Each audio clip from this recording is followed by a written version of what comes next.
नमस्कार दोस्तों, रोहित है यह। दोस्तों 68वीं बीपीएससी का रिजल्ट आने वाला है। जहां तक अगर कैलेंडर को फॉलो किया जाएगा तो 27 तारीख को रिजल्ट आने वाला है।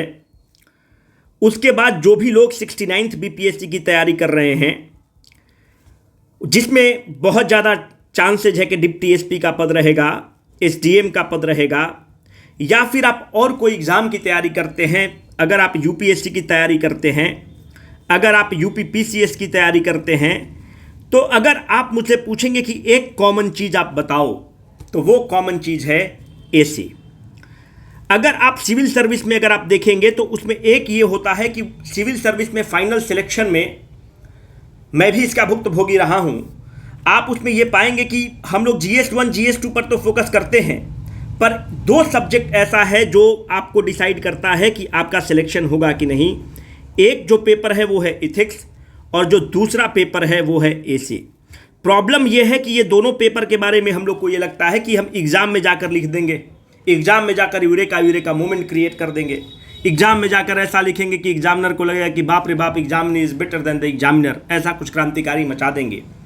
पर आप देखते हैं कि इथिक्स के पेपर में भी बहुत लोग बहुत कम स्कोर कर पाते हैं, और एसे के पेपर में भी बहुत लोग कम स्कोर कर पाते हैं।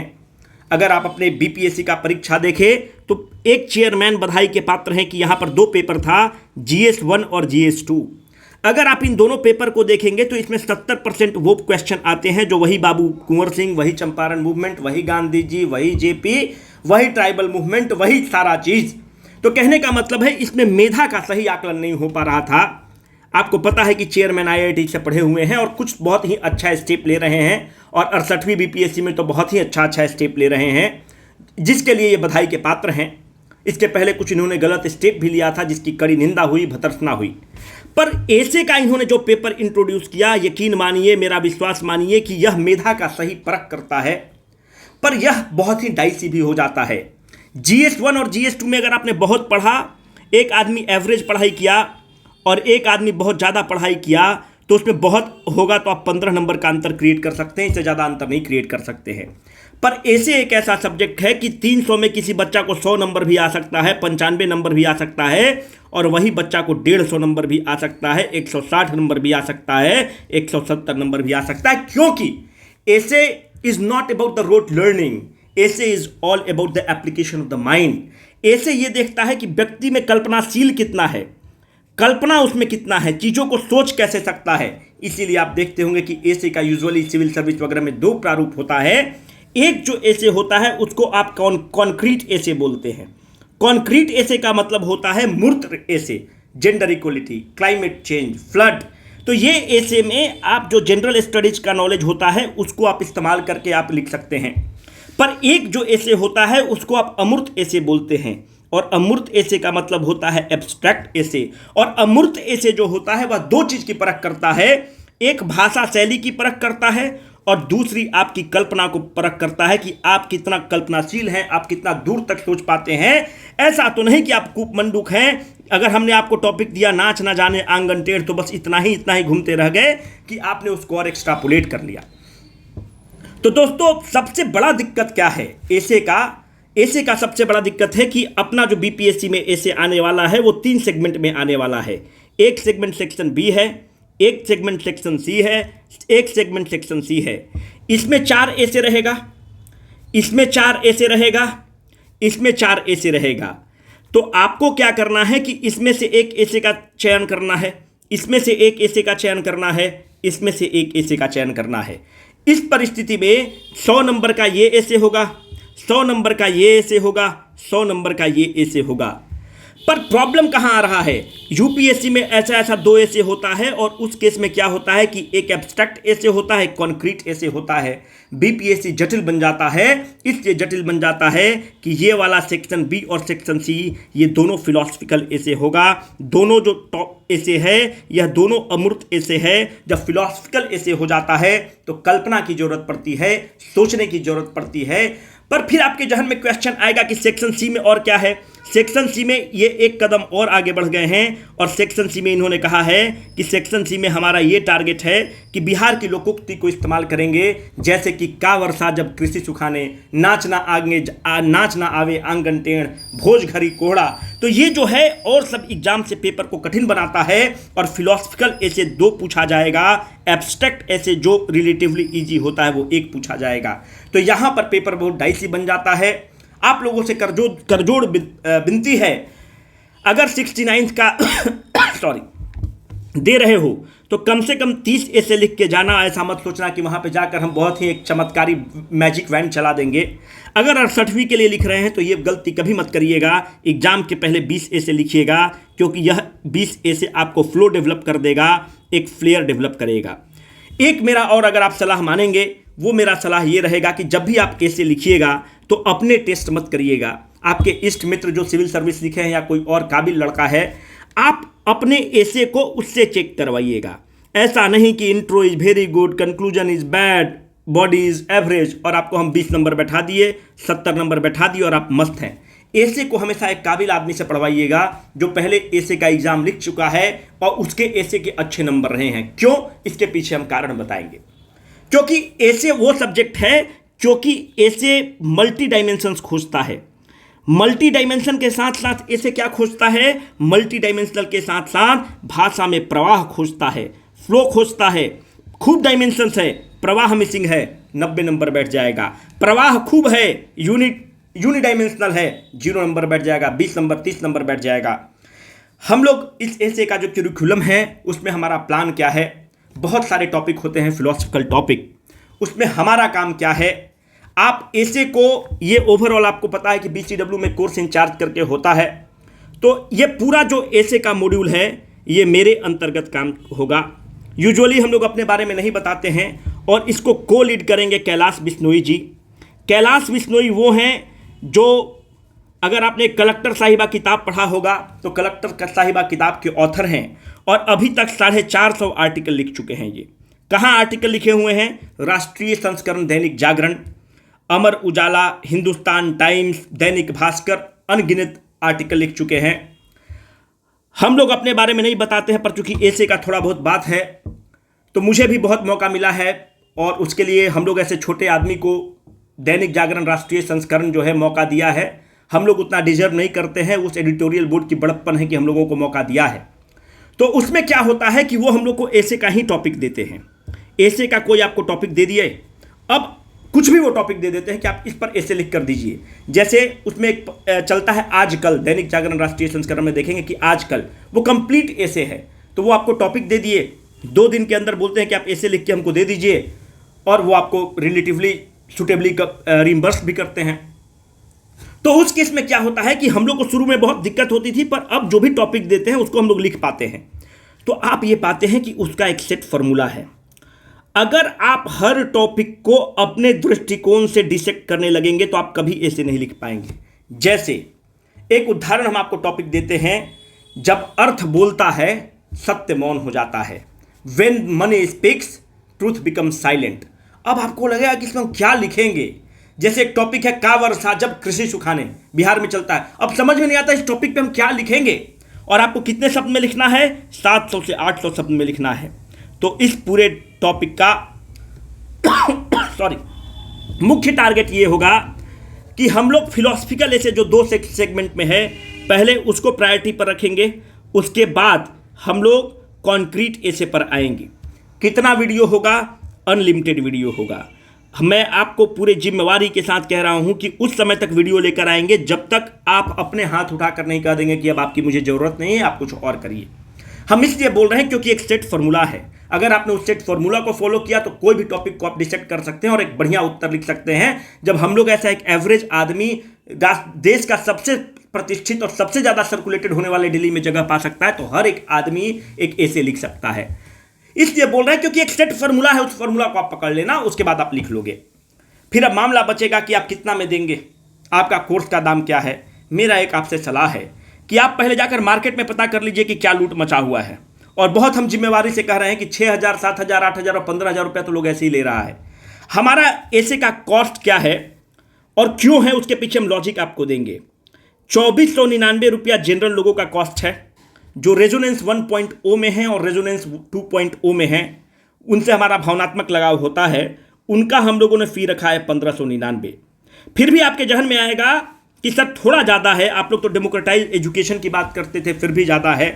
बंधु बिल्कुल भी ज़्यादा नहीं है। इसलिए बंधु बहुत ज़्यादा नहीं है क्योंकि इस पूरे सिस्टम में हम मिनिमम 5 कॉपी आपका चेक करेंगे। ये मिनिमम की बात बोल रहे हैं, मतलब ये हम लिख के दे रहे हैं कि 5 कॉपी चेक करेंगे। प्रेम रहता है तो अभी आप रेजोनेंस में जाकर देखिए, उनका प्रतिदिन कॉपी चेक करते हैं। आपके कोई मित्र रेजोनेंस में होंगे तो जाकर पूछिएगा। और बहुत ईमानदारी से बोल रहे हैं कि आप जाकर मार्केट में कोई भी कॉपी उठा लीजिएगा और आप आकर हमारे पास फेंक दीजिएगा। हम आपको 1000 रुपया इनाम और 1 लाख रुपया इनाम देने के लिए तैयार है कि हमारे टाइप का कॉपी हम लोग का टाइप का चेक किया होगा। वहां पर क्या करता है, intro good, body good, conclusion bad और नंबर बैठा दिया। हम लोग एक क्योंकि इट इज ऐसे is not about the thinking. हम आपको सोचना सिखा देंगे, यह मेरी जिम्मेवारी है, पर उस सोच के कैसे भाषा में पिरोना है, दैट इज वेरी इंपॉर्टेंट। और आप जाकर अगर पता करिए कि एक ऐसे का जो यूपीएससी वाला में जो कॉपी चेक होता है, जो बहुत रेपुटेड संस्थान है, एक ऐसे का कॉपी को चेक करने में 200 रुपया दिया जाता है। कोई कोचिंग 300 भी देता है और कोई कोचिंग 20 रुपया भी एक ऐसे को चेक करने का देता है। तो प्रॉब्लम यह है कि हम 5 कॉपी ऑफिशियली बोल रहे हैं। प्रेम और संबंध पर तो 5 या 50 कॉपी भी आपका चेक कर देंगे। प्रेम और सौहार्द बना रहेगा हम लोगों का। तो मामला यह फंसता है कि मेन इवैल्यूएशन वाला सेगमेंट है। हम लोगों ने पहले सोचा कि इसको दाम कम कर देते हैं, इसका भी दाम कम कर देते हैं, 500-700 कर दो और लॉन्च कर देते हैं कि बच्चा भी खुश रहेगा। पर क्या है कि पूरा पर्पस डिफीट हो जाएगा, पूरा मकसद डिफीट हो जाएगा। इससे हम लोग पैसा भी कमा सकते हैं, कुछ भी कर सकते हैं, पर एक मकसद डिफीट हो जाएगा। हम आपको ऐसे पढ़ाए, आप ऐसे लिख नहीं पा रहे हैं तो क्या ही फायदा। तो ये सब मामला रहेगा। आप कॉपी अपलोड कैसे करेंगे, वो हमारे पास पोर्टल है, वो हमारा सिस्टम है, आप उसमें अपलोड कर सकते हैं। 2-3 चीज़ और हमारा सबमिशन है कि इसमें 90% कोर्स हम लेंगे, 10% कोर्स में कोई भी एक्सपर्ट लेगा। जैसे निशांत जी का ऐसे बहुत अच्छा है, वो लेंगे। Amresh ji Indian engineering service में है, एक टॉपिक वो लेंगे, एक टॉपिक निशांत जी ले लेंगे, एक टॉपिक कैलाश जी ले सकते हैं, एक टॉपिक कोई और लेगा। कैलाश जी का मुख्य काम है कंटेंट पर, वो कंटेंट पर मुख्य रूप से काम करेंगे। आपको मॉडल उत्तर कैसे लिखना है, क्या होना है। हम आपको क्या देंगे, हम आपको पहले है कि इंपॉर्टेंट जो कोटेशंस हैं एग्जाम के लिए, उसका हम आपको पीडीएफ दे देंगे। जो क्वेश्चन यूपीएससी में आ चुके हैं, यूपीपीसीएस में आ चुके हैं और हम लोग को लगता है कि बीपीएससी के लिए महत्वपूर्ण है, उसका क्वेश्चन का लिस्ट दे देंगे। हम लोग कुछ एनेक्डोट दे देंगे कि कैसे स्टोरी को स्टार्ट करना है। और बाकी यह मेरी सफलता और असफलता पर निर्भर करता है। अगर आप ऐसे नहीं लिख पाते हैं तो यह मेरा निजी तौर पर असफलता है कि हम आपको ऐसे नहीं लिखवाएंगे जिसकी हम जिम्मेवारी लेंगे। विश्वास मानिए, यकीन मानिए कि 700-800 वर्ड में लिखना है। अगर 2000 वर्ड पे अगर कोई भी दुनिया का टॉपिक, जैसे कोई टॉपिक है मोहब्बत, कोई टॉपिक है मैं, कोई टॉपिक है जीरो, कोई टॉपिक है ब्रह्मांड, कोई भी टॉपिक दे देगा, आप उस फॉर्मूला से लिख पाएंगे। यह मेरी निजी तौर पे जिम्मेवारी है। जो भी क्लास होगा 90% क्लास जो है वो हम लेंगे, बाकी 10% में और लेंगे। कंटेंट में कोई दिक्कत नहीं होगा। कॉपी चेक करके आपको जो हम 5 कॉपी का कमिटमेंट बोल रहे हैं, अगर आज आपने डे 1 पर दिया है, T1 पर दिया है, तो आपकी कॉपी T5 पे मिलेगी। 4 दिन का कम से कम अंतराल लगेगा, क्योंकि कॉपी हम लोग चेक करते हैं, या फिर ऐसे लोग चेक करते हैं जिसको 140 नंबर है, 145 नंबर है, 150 नंबर है, कैलाश जी को 151 नंबर है ऐसे में, तो वैसे लोग कॉपी चेक करते हैं। तो 4 दिन का अंतराल रहेगा, तो इस चीज़ का आप ख्याल रखेंगे। और ये जो कोर्स है कब से स्टार्ट हो जाएगा, आपके पोर्टल पर 22 तारीख से, इस 22 मार्च से आपके पोर्टल पर कोर्स अवेलेबल रहेगा। आप 21 तारीख तक ये रेट वैलिड है। देखो ये रेट पे आप एक बार मार्केट में जाके जरूर पता करना कि कौन क्या दे रहा है। जो बेस्ट हैं उनका रेट क्या है आप पता कर लीजिए। 22-22 हज़ार रुपया लोग और 15-15 हज़ार रुपया लोग ले रहे हैं। तो एक बार आप देखिएगा 21 तारीख के बाद ये रेट वैलिड नहीं रहेगा। देखो हमारा क्या है कि जो भी टीम के सदस्य हैं हम उनको एक्सप्लॉयट करते हैं, बहुत ऑनेस्टली बोल रहे हैं आपको। हमारे तरफ से एक्सप्लॉयटेशन है, जिस मेधा के लोग हैं उनसे प्रेम मोहब्बत करके हम लोग ज़बरदस्ती काम कराते हैं। 21 तारीख तक आप देख रहे हो कि रेजोनेंस का 1947 रुपया है। ये हम अड़के लड़के झगड़ के इस पर टिके रहते हैं, पर जो टीम मेंबर्स हैं उनका भी बहुत जेन्युइन ग्रीवांस होता है कि चीज़ों को सस्टेनेबल बनाइए। बहुत बड़ा बड़ा ऑफर आता है कि इसको ऐसे करेंगे वैसे करेंगे, पर 1947 मात्र 21 तारीख तक वैलिड है, उसका दाम बढ़ जाएगा। ये जो टेस्ट का हमने बताया कि 1599 रुपया तक है, जिस दिन से हमारा कोर्स 22 तारीख से स्टार्ट हो जाएगा, वीडियो आना स्टार्ट हो जाएगा। हमने वीडियो रिकॉर्ड करना स्टार्ट कर दिया है क्योंकि हम चाहते हैं कि हर टॉपिक का वीडियो पहले से रिकॉर्ड आपको कर लें। आपका डाउट कैसे सेशन सॉल्व करते हैं रेजोनेंस वाला से पूछ लेना। आप थक जाएंगे, हम पॉडकास्ट में नहीं थकेंगे। आपके लिए पॉडकास्ट, हर एक वीडियो के बाद एक पॉडकास्ट होता है, उस पॉडकास्ट में हम रहेंगे, आप रहेंगे। आपको कोई डाउट होगा तो उसको डिस्कस करेंगे।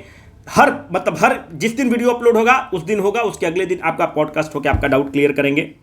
तो 1599 रेजोनेंस 1.0 रेजोनेंस 2.0 का है यार। 5 कॉपी चेक करेंगे, उसी का तुम 200 के हिसाब से 300 के हिसाब से दाम जोड़ लोगे तो अपना हो जाएगा, तुम्हारा समझ लोगे। आपका 1599 21 तारीख तक है, उसके बाद इस दाम में ड्रास्टिक दाम बढ़ेगा। जो बाहर के लोग हैं, जो रेजोनेंस के नहीं हैं, उनके लिए जो दाम है 2499 रुपया, ये भी ड्रास्टिक दाम बढ़ेगा। 21 तारीख तक जिसको लेना है ले लो, उसके बाद फिर हम भी सपोर्ट नहीं बहुत कर पाएंगे इसमें, है ना। तो यही रेट है, और कोई भी दिक्कत होगा तो बोलना। अगर कोई किसी तरह का दिक्कत हो तो ये मेल आईडी है जिसको हम डायरेक्टली खुद हैंडल करते हैं, बीपीएससी। कोई भी टीचर पर अगर आपको लगता हो कि आप पढ़ा रहे हैं, हमको मज़ा नहीं आ रहा है ना, आप अपने चेंज करिए, किसी और को लेकर आइए। तो हम लोग बहुत इस मामले में निष्पक्ष हैं, आप आ सकते हैं। आप मेल करिए, बहुत ऑब्जेक्टिवली उसको हैंडल किया जाता है, bpscconceptwala@gmail.com। एडमिशन संबंधित कुछ भी क्वेरी होगा तो इस नंबर पर करेंगे, 9113430228। इस नंबर पर आप जाएंगे तो आपको एडमिशन संबंधित कोई भी जानकारी मिल जाएगा। इस वीडियो के अंत में लिंक में हम आपको दे देंगे जहां से आप ज्वाइन कर सकते हैं। अगर यहां से अगर आप कुछ क्वेरी किए, आपको लगता है कि नहीं भाई हम संतुष्ट इनके क्वेरी से नहीं हैं, तो ये एडुकेटर हैंडल करते हैं 72 918 77 972। इस नंबर पे आ जाइएगा, सीधे एडुकेटर से बात हो जाएगा। इस पर निशांत सर मिल सकते हैं, निखिल सर मिल सकते हैं, अमरीश सर मिल सकते हैं, कोई मिल सकता है। अगर आपको लगता है कि कहीं भी मेरा इशू नहीं हैंडल हुआ, इसको करिएगा, 24 घंटा में आपके समाधान हो जाएगा। बस यही मेरी शुभकामना है, और उम्मीद करते हैं कि ऐसे बहुत ही डिसिसिव रोल प्ले करता है। ऐसे ही है जो आपको पीडीएफ में, देखो GS1 और GS2 से पीडीएफ में तुम नाम शामिल कर सकते हो, पर ऐसे है जो तुमको डिप्टी एसपी बना सकता है, SDM बना सकता है, क्योंकि यही जो है नंबर का बहुत ज़्यादा डिफरेंस क्रिएट करेगा। अभी आपने चेयरमैन का इंटरव्यू भी देखा जिसमें उन्होंने कहा कि अब बहुत इंटरव्यू का तवज्जो नहीं रहेगा। तो मेरा कहना है कि B it UPSC, B it state PCS, ऐसे को बहुत सीरियसली लेना, और ऐसे में फिलोसफिकल टॉपिक को सीरियसली लेना। एक बार फिलोसफिकल टॉपिक को आपने कर लिया, अमूर्त टॉपिक को कर लिया, तो मूर्त टॉपिक आपके लिए कुछ भी नहीं होगा। तो ऐसे ही आपको SDM बना सकता है, डिप्टी SP बना सकता है, बिना लॉन्ग लपेट के मैं बोल रहा हूँ, यही है। और हम लोग सबसे ज़्यादा इसको नेग्लेक्ट करते हैं। हमको लगता है कि जाकर सीधे एग्जाम में लिखेंगे और बाप रे बाप, एकदम बोलेगा कि एग्जामिनर बोलेगा कि प्रभु तुम थे कहाँ, तुम मिल गए तो हमको इनलाइटमेंट की प्राप्ति हो गई, तुम इतना अच्छा लिखे हो। इस गलतफहमी से दूर रहिए। आपके पहले वाला भी लोग को इस गलतफहमी था, हमको भी एक समय गलतफहमी रहा है, और हमको 95 नंबर मिला है। तो उस गलतफहमी से दूर रहिए। और फिर 95 से 140 और 141 भी हुआ है लोगों का नंबर। तो इस चीज़ को ख्याल रखिएगा कि इस गलतफहमी से आप नहीं फंसे। आपकी एक गलतफहमी आपको 1 साल में बर्बाद कर सकती है, बाकी आपकी मर्जी। अगर आपको लगता है कि नहीं, आपका कंटेंट से हम संतुष्ट नहीं हैं, तो बिल्कुल मत ज्वाइन करिए। जहाँ पर आप संतुष्ट हैं वहाँ पर ज्वाइन करिए, बिल्कुल अपने मन से ज्वाइन करिए। पर एक रिक्वेस्ट रहेगा, कहीं भी ज्वाइन करिए, जो भी ज्वाइन करिए, जैसा भी ज्वाइन करिए, एग्जाम के पहले बोलिएगा कि 20 ऐसे मेरा चेक कर दो, 20 ऐसे लिख के डस्टबिन में डाल देना, सिलेक्शन हो जाएगा, है ना। Signing off for the day, Rohit.